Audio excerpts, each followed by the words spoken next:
उस ओर हम सब बंजारे मिलकर नाच गा रहे हैं, होली खेल रहे हैं। आप सब अगर हमारे साथ खेलेंगे तो हमारा सौभाग्य होगा। अवश्य खेलेंगे।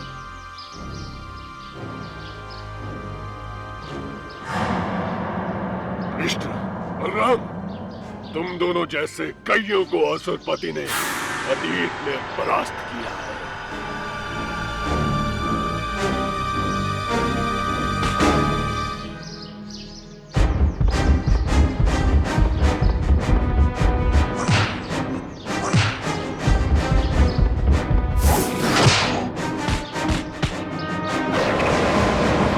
कान्हा, लगता है ये कोई मंत्र पढ़कर असुरों को बुला सकता है।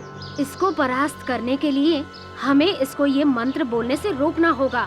बलदाऊ, आज होली है, हम दोनों असुरपति के साथ होली खेलते हैं। आइए।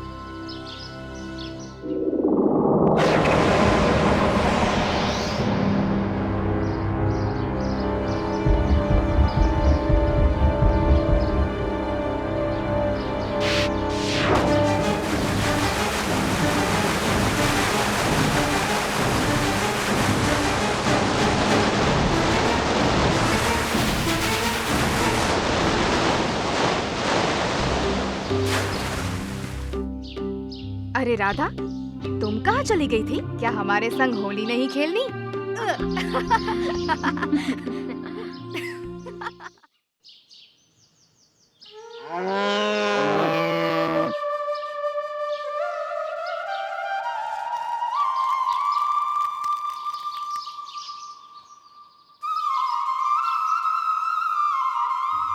अरे राधा, विमला, इतनी सुबह सुबह कहाँ जा रही हो?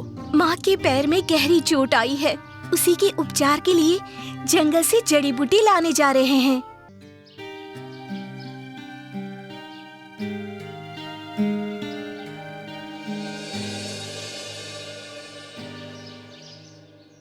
राधा विमला को गए अरसा हो गया, अब तक तो उन्हें लौट आना चाहिए था। हाँ बलदाऊ, मुझे भी उनकी कुछ चिंता हो रही है।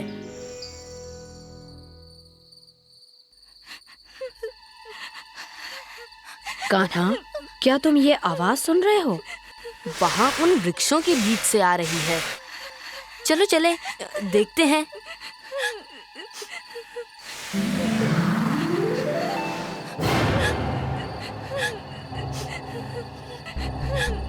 अरे राधा, विमला, हम कब से तुम्हें खोज रहे हैं। हम दोनों वन में बहुत आगे निकल आए और वापस जाने का रास्ता भूल गए। अच्छा चलो, अब हमें तुरंत ही गांव के लिए प्रस्थान करना चाहिए। परंतु पहले हमारे साथ आओ, हम तुम्हें एक बहुत अद्भुत चीज दिखाना चाहते हैं।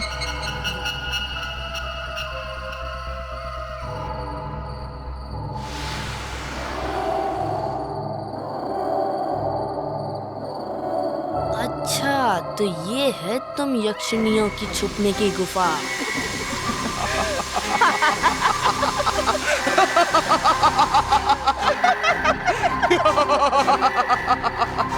मूर्ख बालक, तुम जानते हुए भी हमारे साथ यहाँ तक आ गए।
तो नजर डालो, कितना सुंदर मोर है। और वो भी सुनहरा। चलो इसे पकड़ते हैं। चलो देखते हैं पहले पंख कौन लाता है।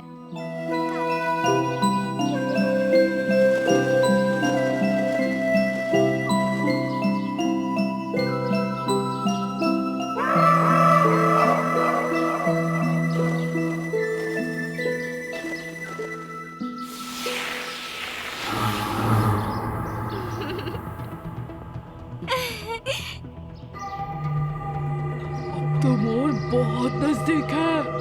हट माधो, मुझे आगे जाने दे।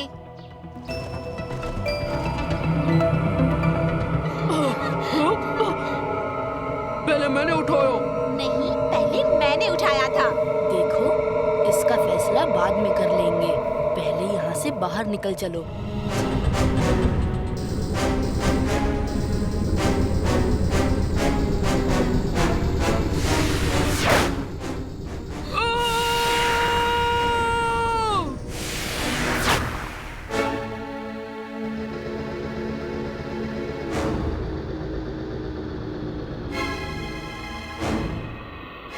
हाँ, देखो उस ओर एक रास्ता है, चलो।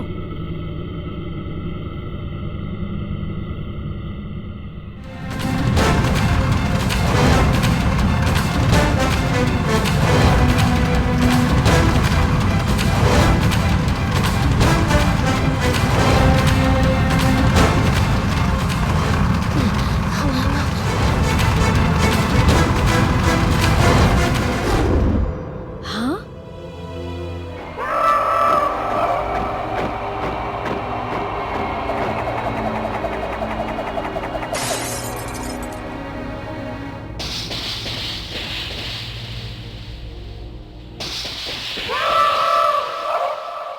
कौन हो तुम?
कौन हो?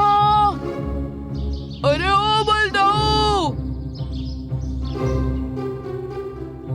अरे माधो, इतने परेशान क्यों दिख रहे हो? 3 बार गिनती कर ली, एक कम है। तेरी नई गैया तो बड़ी चंचल है, हर रोज वन की ओर भाग जाती है। जल्दी चलो उधो, इससे पहले कि वो बहुत दूर भाग जाए।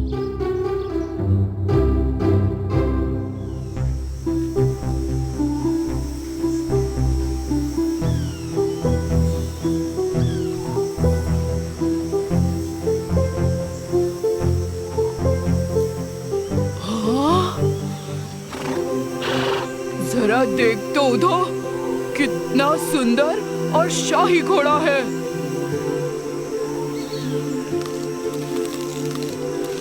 घोड़ा छोड़ माधो, अपनी गायों को ढूंढ, गायों को। गायें तो मिल ही जाएगी, पर मुझे तो ये घोड़ा भी चाहिए।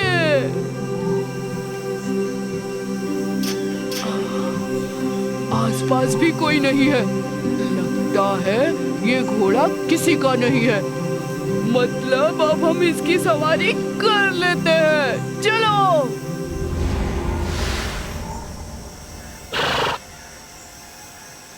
तुम गांव वालों की इतनी जुर्रत कि तुमने कुरु नरेश के आशु को रोका।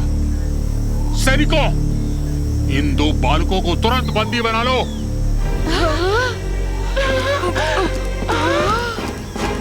वहीं ठहर जाओ।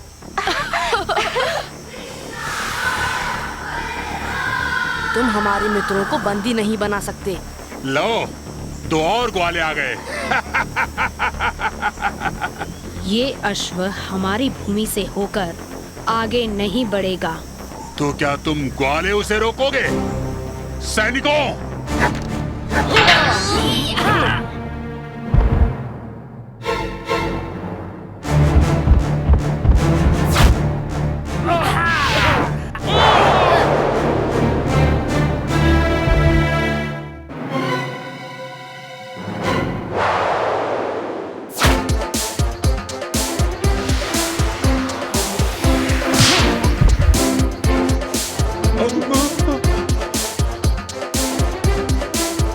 अपने महाराज को जाकर संदेश दे दो कि उनका अश्व वृंदावन की धरती से नहीं गुजरेगा और हम ग्वाले उनकी सत्ता कदापि स्वीकार नहीं करेंगे।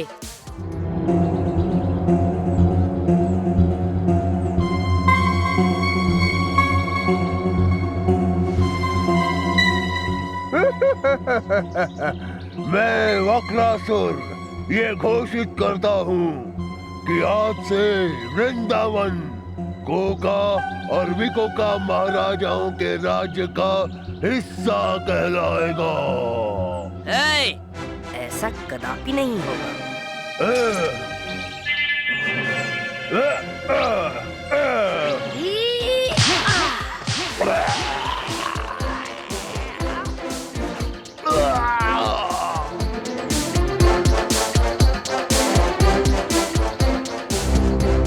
अब बारी है कोका और विकोका की।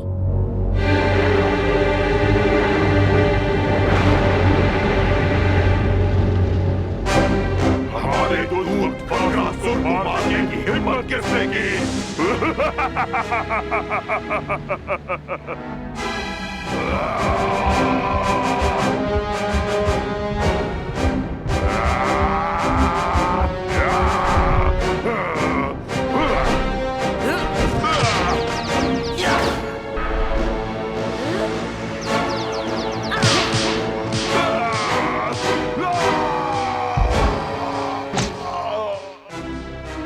इन्हें मारना तो कुछ ज्यादा ही सरल था, है ना बलदाऊ?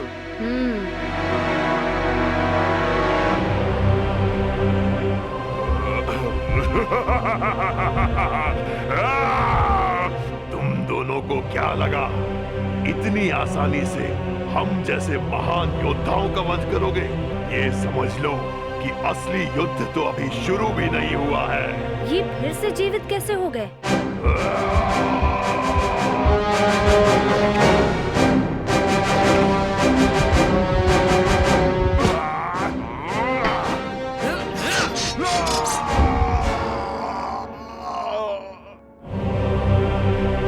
इन पर कोई असर क्यों नहीं हो रहा?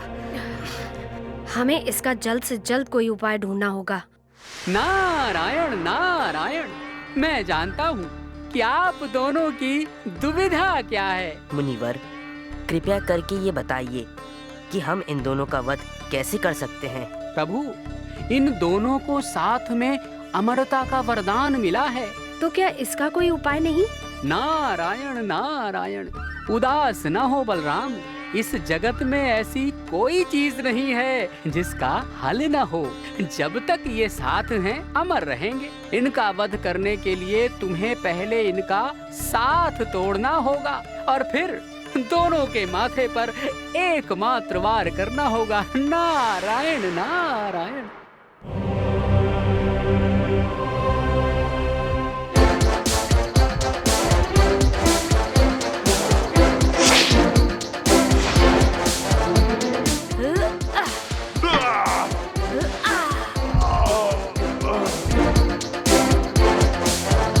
अब तीनों लोग फिर से सुरक्षित हो गए।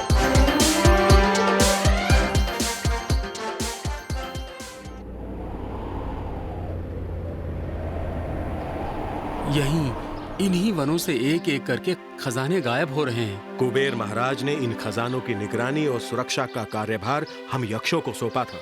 यदि उन्हें अंदेशा भी हो गया कि हम इस कार्य को करने में असमर्थ हैं, तो समूचे देवगण के सामने हमारी बहुत निंदा होगी।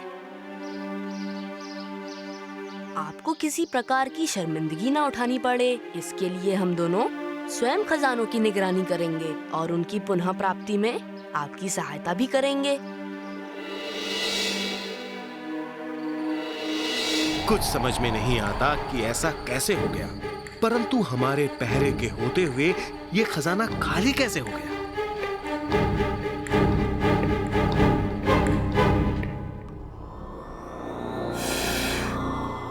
जमीन पर ये निशान, ये तो नागों के रेंगने के निशान है।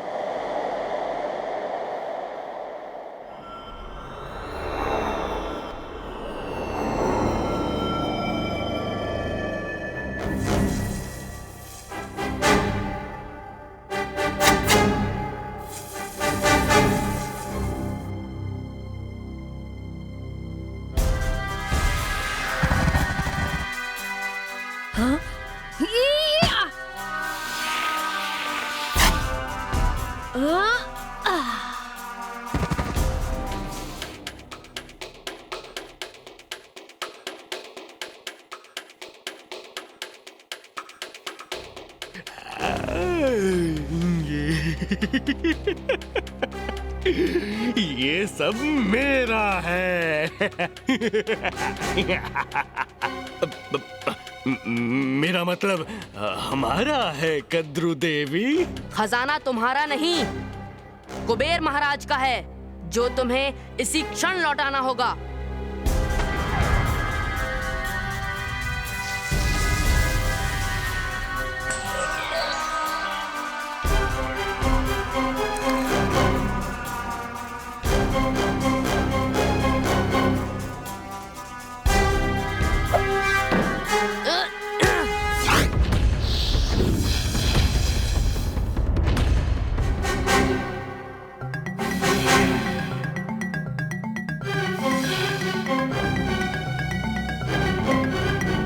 चलिए बलदाऊ।